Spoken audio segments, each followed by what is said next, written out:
برحب بحضراتكم مرة تانية وفقرتنا التانية النهاردة معايا ومعاكم زياد أحمد لاعب فريق اتحاد الشرطة مواليد 2003 اللي برحب بيه طبعا، واللي عاوز أقول برضو نبذة صغيرة كده طبعا اللي هو انضم لمعسكر المنتخب مع الكابتن محمود جابر لمواليد 2003. هو مركزه باك رايت، ويعني أكيد طبعا مشوار لزياد لحد وقتنا هذا كله أكيد طبعا اجتهاد، اكيد في طموحات خاصه ومرتبطه بيه. سبحان الله، برحب بيك يا زياد. اهلا وسهلا بحضرتك ومبسوط اني معاك. انا اكتر. وهبص انا هاخدك محطه كده، محطه يعني ازاي ابتديت مع كره القدم وفكره انك تكون بتلعب في مركز الباك رايت. والله انا بدات كره القدم من 12 سنه. انا من شبرا الخيمه، كنت بدات في اكاديميات زي اي لاعب عادي وبعد كده واحده واحده حسيت ان مفيش خطوه لقدام يعني. ففي ناس زمايلي وكده قالوا لي تعالى نروح اختبارات نادي المقاولين. قلت اروح اجرب ورحت والحمد لله قبلت، بس ساعتها ما حصلش نصيب، ما عرفتش اروح يعني النادي هناك وكده. بس انت قبلت في الاختبار نفسه؟ قبلت. احنا عاوزين خلاص انت هتكون معانا زياد. قبلت. طب تمام. يعني لو للحظه كده، وانت اكيد شفت بعض اللعيبه اللي راحوا معاك ما قبلوش. لا، في ناس قالوا لهم امشوا. في ناس قبلت وفي ناس احبط، ساب الكوره خلاص، لا انا كده ما ينفعش ابقى لاعب؟ ولا شفت فيهم حد عنده اصرار برضه يقول انا عاوز اكمل؟ والله في اللي كمل وفي اللي قال لا انا اللي هو احبط يعني، لا انا زهقت وهقعد وكده. بس انا الحمد لله ما جاتش الفرصه في نادي المقاولين. رحت نادي اتحاد الشرطه برضه الاختبارات مع كابتن عادل عبد الواحد، والحمد لله من اول اختبار مضيت يعني. بقى لي 11 سنه في نادي اتحاد الشرطه، بيت يعني يعتبر، والحمد لله. 11 سنه في اتحاد الشرطه اكيد طبعا يعني يعني مشوار برضه بالنسبه لك. طبعا. كنت رايح بقى زياد يعني اي لاعب، وهنرجع بس انا برجعك خد بالك بالزمن ل 11 سنه، السن مختلف، التفكير اكيد مختلف، وطموحاتك اكيد طبعا اختلفت مع الوقت. من 11 سنه وانا رايح كلاعب، انا كنت عاوز ايه من الكوره؟ كنت رايح العب حاجه انا بحبها؟ هل كان في قدوه بالنسبه لي نفسي اوصل للاعب الفلاني او لتاريخ اللاعب الفلاني؟ يعني اكيد انت كان في دماغك وقتها حاجات بتفكر فيها يعني. هو الموضوع ساعتها كان بيبقى مش زي دلوقتي، كان هوايه ساعتها يعني. فكل واحد كان رايح برضه في رهبه، خضه، اختبارات، العدد بيبقى كبير جدا، وارد ان انت تقبل من وسط ناس وساعات ما بتبصش عليك اصلا، فوارد ان انت تقبل وارد لا. فالواحد كان يعني رايح بنسبه 50 و50، مع ان الحمد لله الواحد كان مستواه كويس يعني الى حد ما. بس الحمد لله مع اول اختبار كابتن عادل عبد الواحد كان رئيس قطاع الناشئين، كلمني وقال لي تعالى تمضي وبتاع، ومضيت الحمد لله. الحمد لله. كنت رايح بقى عاوز تلعب باك رايت؟ يعني لا. انت في دماغك العب في المركز ده، ولا انت كان في دماغك مركز معين انت بتحب تلعب فيه اكتر؟ انا اصلا بادئ هاف رايت. جت سنه من السنين من قريب يعني من حوالي 4 سنين كده، جه كابتن بيومي عبد الرحمن كان المدير الفني بتاع 2003، كان محتاج باك رايت، كان عندنا تقصير في مركز الباك رايت، فقال لي العب باك رايت وادي فيها يعني. الحمد لله لعبت واديت. ده ما ضايقكش شويه؟ يعني انا بلعب هاف برضو او بلعب جناح، يعني بطلع برضو المنطقه، شغلي جوه منطقه الجزاء برضو بيكون ليه عامل كبير جدا.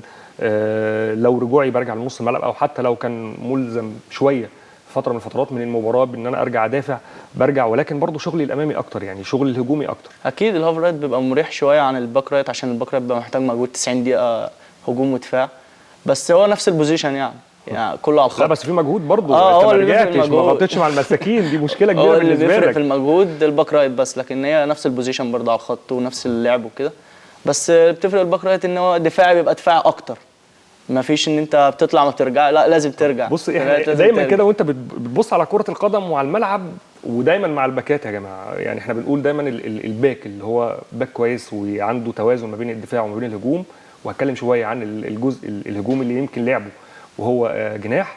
الاوفرات عندنا مشكله مع الباكات في الاوفرات، يعني عندنا عاوزين نقول باك كده بيطلع مثلا 10 15 اوفر، منهم 12 13 رايحين بشكل سليم. هو فعلا اشتغلت على الجزئيه دي زياده؟ يعني انت حسيت ان دي مشكله من مشاكل الباكات، فانا لا اشتغل عليها اكتر. والله الواحد بيحاول يميز نفسه بحاجه من الحاجات دي يعني، هي اللي بتفرق عن الباك رايت. لما بيبقى هجومي اوفراته كويسه بيعرف يجيب جول، كل ده بيميزك عن اي باك رايت تاني. فالحمد لله انا كان معايا بصراحه كابتن بيومي عبد الرحمن، كان شغال معايا الحته دي، بس اوفرات اوفرات اوفرات من اي حته في الملعب، اللي هو انا مش لازم اوصل للكورنر عشان اعمل اوفر، لا بيشتغل معايا من كل حته في الملعب اوفر، بحيث ان دي تميزني. كان دايما يقول لي تميزك اوفراتك، انك بتعرف تجيب جول، انك باك رايت مهاري، فده اللي كان بيميزني عن اي باك رايت الحمد لله تاني يعني موجود. الجزء الدفاعي بقى ده شغل بقى انت اشتغلته بقى من 4 سنين، يعني من قبل كده كنا بنلعب هجومي اكتر. الجزء الدفاعي بقى في خلال ال4 سنين دول اشتغلت عليه ازاي؟ الموضوع في الاول معايا كان صعب، عشان انا كنت طبعا بقالي فتره بلعب هاف رايت، الدور الدفاعي ما كانش بنفس قوه الباك رايت يعني بمعنى اصح، فالموضوع معاه خد معايا شويه وقت، بس الحمد لله مع التمرين ومع كابتن بيومي بصراحه اشتغل معايا كتير كتير قوي على الموضوع ده، وكان دايما برضو فاهمني ان لازم البكره تدافع. انا كنت الحته دي بصراحه الاول ما كنتش متعود عليها، اللي هو انا واخد هاف رايت ان انا بطلع اخر نص الملعب ممكن انزل اساعد مع الباك رايت بتاعي، بس مش بنفس طبعا الرجوع بتاع الباك رايت. هو اشتغل معايا بصراحه برضو على الحته دي لحد ما الحمد لله اتعودت دلوقتي واتقنت المكان يعني. خلينا برضو في المرحله الانتقاليه دي، وفي المرحله الانتقاليه دي انت لقيت في صعوبه نوعا ما، صعوبه في وقت من الاوقات انا حسيت ان انا مش هكون اساسي مع الفريق، في وقت من الاوقات لا انا بدات اقعد احتياطي. اتعاملت ازاي في الاحوال دي؟ اكيد طبعا اتعرضت لده خلال 11 سنه مع اتحاد الشرطه، يعني وقت انا كنت بلعب فيه اساسي وقت تاني لا، كان ممكن يكون في الافضل مني، لكن انا برضو عاوز ارجع مره تانية واثبت وجودي. والله ما بزعلش من الحته دي بصراحه، اكيد انا قعدت اكيد انا مقصر، لكن موضوع ظلم انا ما اتظلمتش. يعني اكيد لو قعدت في مره او قعدت ماتش 2 3 على حسب ما قعدت، انا اكيد كنت مقصر في حقي يعني، لكن مش من النوع اللي انا ما اقعد ازعل ولا اقلب وشي، لا لا. انا بشوف انا مقصر في ايه، او ممكن اسال المدرب انا مقصر في كذا، خلاص يبقى اشتغل على نفسي في الحته دي، مش عيب اي حد ناقصه اي حاجه. طبعا احنا بنشوف بعض اللقطات طبعا لزياد مع حضراتكم، وفي محطه مهمه جدا لازم هتكلم فيها طبعا، هي وجوده في معسكر المنتخب. يعني دي محطه مهمه جدا بالنسبه لزياد، ومحطه مهمه بالنسبه لاي لاعب عنده طموح ان انا اشارك مع المنتخب حتى لو كان معسكر. المحطه دي جت ازاي مع الكابتن محمود جابر؟ والله انت شرف لاي حد ان هو يلبس تيشيرت منتخب مصر حتى لو تمرينه، مش شرط ان هو يكمل، او دي بتاعت ربنا والواحد بيعمل اللي عليه. كنت مع كابتن احمد رزق في السنه 2020. تم انضمامي كابتن محمود جابر بعت لي، ورحت معاهم معسكر المنتخب 10 ايام. يمكن احنا هي صوره تقريبا كده في معسكر المنتخب كده، يعني دي بعض الصور اللي احنا بنشوفها مع حضراتكم. طبعا يعني زياد شكله مختلف بقى، مش عارف هو عاوز يكبر شكله شويه، طبعا هو مواليد 2003 لسه صغير، بس هو زياد تحس ان هو عاوز يكبر شكله شويه. دي كواليس كده، كواليس المعسكر نفسه. ده الكابتن محمود جابر طبعا، الشخصيات المحترمه جدا، وكنت مبسوط طبعا ان انا معاهم في منتخب مصر، وشرف لاي حد انه يلبس تيشيرت منتخب مصر. يعني دي محطه كانت مهمه جدا بالنسبه لك، ان انا ادخل بس المعسكر، بس برضو كان عندك طموح ان انا اكون مع المنتخب، اكون مشارك مع المنتخب في اي بطوله ممكن يدخلها. يعني بعد ما المحطه دي ما كملتش بالشكل اللي انت عاوزه، يعني اكيد طبعا في شويه احباط، اكيد قلقان شويه، طب انا ما اتخذتش ليه؟ ايه اللي ناقصني عشان اكون باك رايت المنتخب؟ اكيد قعدت تتكلم مع نفسك، ايه الحوار اللي حصل مع نفسك؟ والله احنا لما رحنا كنا حوالي 30 لعيب في المعسكر، فالواحد على قد ما يقدر وهو رايح كان بيقول انا هعمل اللي عليا. يعني اكيد طبعا ما روحتش خلاص، انا احبطت شويه، بس الحمد لله رجعت في النادي. في نفس السنه صعدت فريق اول ولعبت وشاركت مع الكابتن ضياء عبد الصمد، بصراحه بشكره. لعبت حوالي 7 ماتشات مع الدرجه الاولى، فدي اللي خففت شويه عني. لما رجعت من المنتخب كنت راجع بصراحه محبط، اللي هو انا ليه ما اتاخدش، انا ناقصني ايه؟ بس قلت الحمد لله ربنا عوضني بحاجه برده كويسه، ان انا طلعت فريق اول من وانا عندي 17 سنه، ولعبت وشاركت بصفه اساسيه برده. بس الحمد لله يعني دي هونت شويه عن الموضوع بتاع المنتخب. ولكن كنت خارج محبط اكيد طبعا. ما قعدتش تدور يعني ايه اللي ناقصني مثلا يا كابتن؟ طب انا ايه اللي ناقصني في المركز بتاعي؟ هل مطلوب مني في الشكل الخططي او التكتيكي حاجه انا ما عملتهاش؟ يعني كل الكلام ده انت اكيد برضه سالته لنفسك، واكيد ممكن تكون سالت اللي حواليكم منهم كابتن محمود. والله هو حضرتك اللي بيفرق معانا برضه في الموضوع ده حته ان النادي بيلعب ممتاز او ممتاز بي او درجه ثالثه، طبعا ما بتبقاش بنفس التصنيف بتاع الممتاز. يعني الممتاز طبعا بيبقى متشاف، دايما بتفرج عليه دوري الجمهوريه طبعا زي ما انت عارف. الدوري عندنا ما بيبقاش بنفس القوه في ملاعب، بس برضه انت عندك لعيبه متميزه، اكيد يعني طبعا. عندك لعيبه برضه ممكن تكون فلتات، يعني هو بيلعب في دوري ممكن يكون اقل شويه، ولكن ممكن يكون عنده امكانيات عاليه. في كل فرقه او اتنين حضرتك انت ممكن تلاقي مثلا 3 4 لعيبه ما يقلوش اهميه عن الناس بتاع الجمهوريه او الناس بتاع منتخب مصر. بس الموضوع برضو بيرجع لفكره ان ده بيلعب في اتحاد الشرطه، او ده بيلعب في كذا، او ده بيلعب في كذا، او ده بيلعب في كذا. هي دي اللي بتفرق برضو ساعات بصراحه. فاحنا شفنا. طب انت شايف الفرق ده يعني مهم، ولا مهم ان انا اختار اللاعب المتميز فعلا اللي هيكون موجود معايا في المكان ده؟ هو المفروض وادي له فرصته فعليا ان هو يكون موجود في المنتخب ادام الجوده عنده عاليه وهيقدر يسد معايا. المفروض انا بختار على يعني اللعيب هيفيدني ايا كان المكان اللي بيلعب فيه، ايا مكان النادي اللي هو موجود فيه، ما بيفرقش. يعني المفروض انا بختار اللعيب اللي هيفيدني. بس اللي احنا شفناه ان في لعيبه كتير مميزه جدا بتلعب ثالثه وثانيه ورابعه مظلومه بسبب الدوري. كمان حته ان ارتباط الدرجه الاولى بالناشئين بيخليني ان انا العب دوري مظلوم بمعنى اصح، ان انا عندي في الفرقه اللعيبه كلها كويسه. مش بشكر عشان انا بلعب في الشرطه لا، معايا كام لعيب كويس جدا يلعبوا ممتاز ويلعبوا جمهوريه ويلعبوا منتخب، بس مش بيتبص عشان احنا بنلعب ثانيه او بنلعب ثالثه مع ان احنا كل سنه بناخد البطوله وكل سنه بناخد كاس وكل سنه بنتكرم، بس من العين ما بتبقاش يعني علينا اخرهم برضه. الكاس امام نادي الشمس بنتيجه 2-0 يعني. يعني ده مشوار برضه من مشاويره، اكيد بطوله مهمه جدا بالنسبه لك. والله هو الواحد برضه بيزعل يا استاذ هشام، انت بتعمل بس ما بتلاقيش ان انت برضه ما فيش عين عليك. طب انا باخد بطوله، ما فيش مقابل، انا خدت ايه؟ ولا حد بيبص عليا، ولا حد تعالى منتخب، تعالى بص. طب جرب خد لاعب من الشرطه وديه معسكر منتخب وقول له انت تلعب منتخب لك كويس، اما يأثر. ما انت رحت فعليا معسكر منتخب. انا رحت بس يعني اهو اتبص عليك اهو يا زياد. اتبص، بس برضو زي ما بقول لحضرتك حته فرق انك بتلعب اهلي وزمالك غير ما تكون بتلعب في الشرطه، وحته انك بتلعب في مقاولين وانبي غير ما تكون بتلعب في الشرطه، دي بتفرق هناك. انا بقول لك بصراحه برضو على اللي احنا شفناه في لعيبه كتير جدا. كان على سبيل المثال كان في غزل المحله، كان في سموحه، كان في فاركو، كان بيبقى متقسمين لمجموعه اهلي زمالك انبي مع بعض، وشرطه فاركو سموحه، الانديه اللي هي مش كبيره قوي مع بعضي. في المقام الاول يا جماعه عشان بس نكون واضحين جدا في الجزئيه دي، على مستوى البراعم، على مستوى الناشئين، على مستوى كل المراحل السنيه، لما بتيجي تجمع او تكون منتخب اكيد طبعا انت بتبص على لاعب بيلعب في انديه من انديه القمه، ده ما فيهاش اي مشكله وطبيعي جدا ومنطقي جدا. ولكن ممكن يكون في لاعب متميز جدا ما خدش الفرصه ان هو يلعب في انديه القمه او انديه الدوري الممتاز، وممكن فعلا يكون هيفيد المنتخب باي شكل من الاشكال. ارجعوا بالذكريات كده، اللعيبه ممكن ما يكونش بتبص عليها قوي كانت فارقه في بطولات، لانه ما كانش بيلعب مثلا اهلي او زمالك، كان بيلعب في المقاولين او كان بيلعب في فريق ممكن يكون اقل، ولكن كان فارق في بطوله مع المنتخب. على مستوى القطاع الناشئين لازم ابص على اللاعب المتميز فعليا اللي هيفيد المنتخب. كواليس بقى الكاس بقى ومشوار الكاس كان شكله ايه؟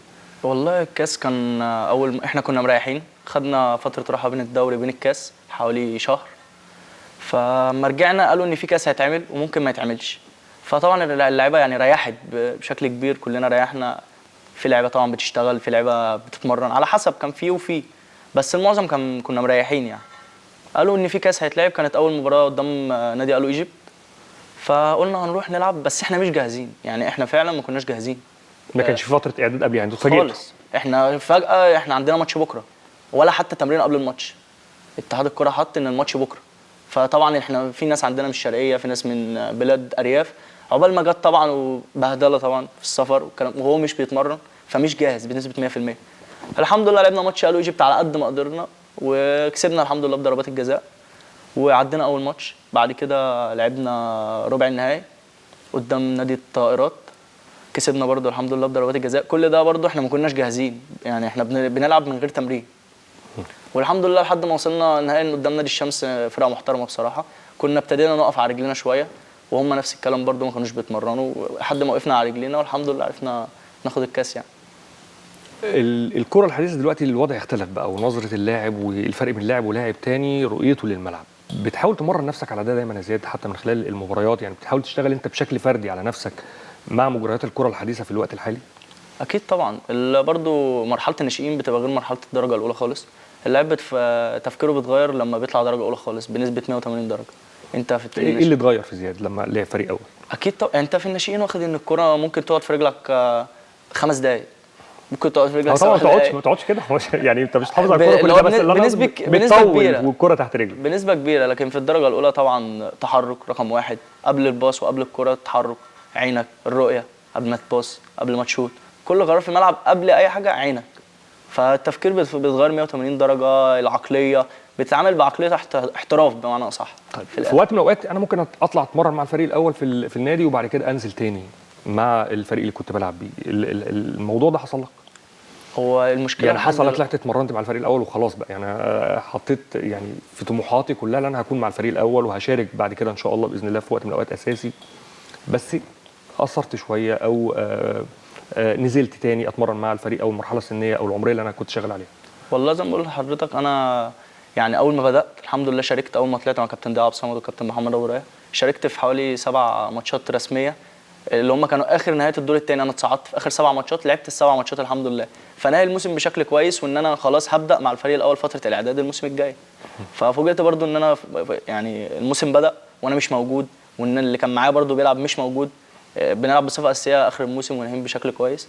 فجاه واحده احنا مش بادئين الموسم الجديد. ده ضايقك؟ اكيد. انا ناهي. بتسال برضو ايه السبب؟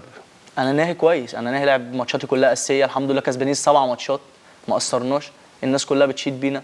احنا معاكم ان الكابتن ضياء عبد الصمد كان قال لنا انتوا هتبقوا معايا اول الموسم وهتبداوا معايا فتره الاعداد الجايه. ففوجئنا ان احنا اول الموسم احنا نزلنا الناشئين تاني. زعلنا طبعا وكل حاجه، بس هو كده كده احنا في نفس النادي، بس الواحد زعل ان انا ما قصرتش، يعني انا ما قصرتش. فانا ليه اعرف السبب انا نزلت ليه وحش، يبقى انا كده مقتنع او علامه استفهام بالنسبه لك. بالظبط. يا جماعه الحاجات الصغيره دي بتفرق مع الناشئ نفسه او مع الشاب نفسه. يعني انا طلعت معاك فريق اول، انا لو نزلت قول لي انا مقصر في ايه او محتاج اشتغل على ايه، وهل انا هرجع للفريق الاول مره ثانيه ولا لا، ولا هي فتره من الفترات مثلا في نهايه الموسم فانت بتحتاجني فبتجيبني وبعد كده تقول لي لا ما انا مش محتاجك الفتره الجايه. يعني دي كلها حاجات بتضايقك انت كلاعب، وده بشكل عام يا جماعه. يعني بشكل عام مع الانديه لازم اراعي نفسيه الاولاد في المراحل السنيه المختلفه وصولا طبعا لمرحله الشباب، او ان انا بهيئه ان هو يلعب فريق اول. اكيد طبعا السنه اللي فاتت كانت الاولويه شويه ل 2001 لمواليد 2001 عشان هم كانت المواليد بتاعتهم اتلغت، يعني السنه دي كمان كانت المفروض هتتلغي السنه دي، فهم كانت الاولويه الاول ل 2001 عشان هم خلاص سنهم بيخلص. فهو كان دايما اللي بيتقال اصل 2001 ليها الاولويه وعشان هم مواليدهم هتتلغي. الفكره في ان انا يعني انا كويس، لو ال 2001 مش كويس يلعب عليا عشان هو اللي الاولويه. دي الفكره، اللي هو انا دلوقتي بعمل اللي عليا وانا كويس، يعني انا احسن من ال 2001، هل هو يتصعد عليا عشان هو اللي الاولويه؟ اكيد لا. انا المفروض باخد الافضل، يعني ايا كان بقى المرحله اللي بيعيشها وانا باخد الافضل، هو ده اللي هيفيد الفريق عندي. يعني ده بالنسبه للفريق الاول. لو انا شايف اللي ده مثلا انا يعني مستقر عليه نفسيا او مستقر عليه من ناحيه ان هو يكون معايا وهو الاولى، خلاص هو اللي يبقى متواجد ادام هو لايق فنيا ولايق تكتيكيا وكل على كل المستويات. عاوز اروح بقى لطموحات زياد الفتره المقبله، بيفكر في ايه؟ هل الاحتراف في دماغه؟ نفسي العب في دوري من الدوريات الكبرى، يعني دي كلها طموحات اكيد بتيجي في وقت من الاوقات. اكيد طبعا انا نفسي العب في الدوري الاسباني، وطبعا منتخب مصر رقم 1 والدوري الاسباني ريال مدريد باذن الله. طب يعني انت اكيد بقى كده بتبص على كارفاخال وبتبص برضو على اللعيبه والباكات اللي موجودين يعني برضو. وارنولد طبعا من الباكات الكبيره دلوقتي اللي حتى بدا كلوب بيعتمد عليه في نص الملعب. بتبص على مستواك وبتشوف مستواي من الناس دي ايه، او انا المفروض اوصل للناس دي ازاي واجتهد واشتغل على نفسي في ايه، وايه النواقص اللي ممكن تكون عندي. الكره مختلفه في اسبانيا، الكره مختلفه على مستوى الدوري الانجليزي. والله اللي بيميز الناس دي عننا العقليه، الناس دي بتتعامل بعقليه احترافيه، ما بتتعاملش بره الكوره قبل الكوره، دي اللي بتميزهم عننا. لكن الموضوع في مصر بيبقى صعب جدا، صعب جدا. يعني زي ما قلت لحضرتك ان انت مثلا هنا بتيجي في لاعب بيبقى بادئ الموسم كله مع الفريق الاول، بيجي اخر الموسم هو ما لعبش اصلا بينزل. لكن هناك اللاعب بيبقى 14 سنه و13 سنه وبيلعب دوري انجليزي ممتاز. لا مش 13، من 16 سنه كده وانت طالع. ايا كان السن بيبقى صغير، بيبقى في سن الناشئين او سن خلاص 16 اول مراحل 16 17 سنه يعني. لكن هنا احنا بنوصل ل 20 سنه 21 سنه انت لسه ناشئ. طب انا هتطور ازاي؟ ما طول ما انا بلعب ناشئين استنى اما الناشئين تخلص وبعد كده ادور على حته فريق اول او مكان فريق اول. الموضوع بيبقى صعب، انا كل ما بكبر كل ما الموضوع بيتصعب عليا. لكن بره بيديك الفرصه من وانت صغير، الناس بتبص هناك الاهتمام بالناشئين اصلا، هنا ما بيهتمش بالناشئين غير انت اشتغلت بشكل فردي في الجزئيه دي. يعني انت بتقول مهم جدا العقليه ومهم جدا عقليه اللاعب نفسه، يعني اللي هو يطور من نفسه ويطور من ادائه ويحاول بقدر الامكان يشتغل على نفسه كتير. انت بتحاول تشتغل في الجزئيه دي، يعني بتعمل اللي عليك ناحيه نفسك على قد ما بقدر. يعني الواحد بيحاول ان هو يطور من عقليته على قد ما بيقدر، بيكسب خبرات من المدربين برضو، زي ما بيقابلك الوحش بيقابلك الكويس، فالواحد بيعرف برضو بياخد من ده كويس ومن ده كويس ومن ده كويس على قد ما بيقدر، اللي هو عايز يطور من نفسه. فدي يعني الحمد لله الواحد كل يوم ولا حاجه بيكسب ثقه من عند حد، يعني حاجه جديده يعني. الشغل في الباكات على المستوى طبعا بره الوضع مختلف، والباك ليه مهام في الملعب يمكن البعض من حضراتكم يشوفها لو بيتابع كوره كتير غير المهام اللي عندنا هنا مع الاسف. وده بيخلي اللاعب المصري حتى وان كان الجوده عاليه بيتراجع في مستواه، ما بيلعبش الكره الحديثه المطلوبه منه. وكتير جدا من حضراتكم يقول والله احنا بنتفرج على الدوريات الكبرى كوره مختلفه عن الكوره اللي احنا بنلعبها، اللي عندنا دي مش كوره. وده امر منطقي جدا لان ما عندناش تطوير وما عندناش اهتمام بشكل كبير جدا بالناشئ وباللاعب المتميز وبمجريات الكره الحديثه. ولكن هنا انا هتكلم بقى مع اللعيبه اللي هتكون معايا وموجوده معايا بافكارهم، بلاعب بيعيش الزمن بتاعه. ايه اللي انت شايفه كباك عشان اطلع بره ابتدي اشتغل عليه؟ يعني ايه اللي محتاجه زياد الفتره الجايه عشان يعرض نفسه على انديه؟ طبعا انا مش نتمنى نشوفك في ريال مدريد، طبعا نتمنى نشوفك في افضل واكبر الانديه، ولكن برضو دي مراحل في حياتك اكيد انت بتمشي فيها لحد ما توصل للحاجه اللي انت عاوزها. ايه اللي انا بشتغل عليه دلوقتي كباك رايت وكمركز انا بلعب فيه، بحيث ان انا اقدر واطلع بره واكون شايف نفس المستوى جيد؟ والله احنا بنشتغل يعني كل ما يخص المركز اللي احنا بنشتغل عليه، اوفرات من اول اوفرات لهجوم، الدفاع برضو بشكل مطلوب كبير بره برضو. بس على قد ما بنقدر نطور في موضوع الباك رايت برضو، ان الواحد يعرف يجيب جول، يبقى مهاري، يعرف يدافع كويس، اللي هو يبقى عندي كل حاجه مكتمله على قد ما اقدر، عشان لما اجي حد من بره يبص عليا برضو اللعيب ده مش ناقصه حاجه، اللعيب ده كويس. مين الباك رايت اللي قدوه بالنسبه لك من اول ما تحولت؟ طبعا احنا قلنا بقى لك 4 سنين بتلعب باك رايت خلاص واستقريت على هذا المركز، مين اللاعب القدوه بالنسبه لك في المركز ده؟ انا بحب ارنولد، هو ساعات برضو فترات، بس انا بحبه، يعني انا بحب طريقه لعبه وبحب عقليته في اللعب كمان. يعني هو بالنسبه لك قدوه يعني. خد بالك هو ارنولد دلوقتي كلوب بدا يحوله نص ملعب وبيستغله طبعا عشان خاطر تسديداته وبينزله نص الملعب كتير يعني. لا هو على فترات. عندك يعني الليونه التكتيكيه دي اللي انا ممكن اتوظف داخل الملعب بمهام تانية ممكن تكون بعيده شويه عن الباك رايت، اللي انا ممكن انزل نص الملعب في وقت من الاوقات. اكيد طبعا، ما هو بره دلوقتي ما فيش ان لعيب بيلعب في مكان واحد، اللي بيبص على اللعيب عايز يلعب في مركز واثنين وثلاثه، في عندي تقصير في المركز ده بحتاجه هنا بلاقيه، بحتاجه هنا بلاقيه، فده طبعا ده اللي مطلوب دلوقتي، ان اللعيب ما يكونش بيلعب في مركز واحد، بيلعب في مركز واثنين وثلاثه، ايا كان ديفندر، باك رايت، مساك، هاف رايت، اي حته، ان هو انت مطلوب في اي مكان انت موجود. بس نورتنا يا زياد، واتمنى طبعا اشوفه طبعا في اكبر انديه، واتمنى اشوف اي لاعب مصري مجتهد فعليا. احنا عندنا بقى خلاص يعني كابتن محمد صلاح ادى الطموح وادى الاحساس اللي انت ممكن توصل لده بالاجتهاد وانك تطور من نفسك دايما. زياد احمد لاعب فريق اتحاد الشرطه مواليد 2003، بشكرك على وجودك معانا. بشكر حضرتك وبتمنى لك كل التوفيق، وان شاء الله باذن الله هيكون في استضافه وانت لاعب منتخب، وفي استضافه وانت بتقول لي انا خلاص ان شاء الله باذن الله هكون بلعب في اوروبا. يعني جزئيه يمكن نتكلم فيها زياد، وجزئيه يمكن البعض من حضراتكم بيسمع عنها كتير جدا، ما تحبطوش اللعيبه، ما طلعش لعيب فريق اول وبعد كده ينزل لفريق تاني. طبعا اكيد ده ممكن يحصل، وارد، اللي هو ممكن يكون باي شكل من الاشكال اللي بيحصل، ولكن لازم احسسه ان انت كل لما اجتهدت، كل لما حاولت بقدر الامكان تطور من نفسك، كل لما اشتغلت كويس، كل لما نهيت خلاص الكوره دلوقتي احصائيات وعلم ورياضه، وواحد زائد واحد بيساوي 2. انا شايفك في الملعب بتعمل ايه، بناء عليه انت هتكون موجود معايا ولا مش موجود معايا. انا بشكر حضراتكم على حسن المتابعه واشوفكم دايما على خير.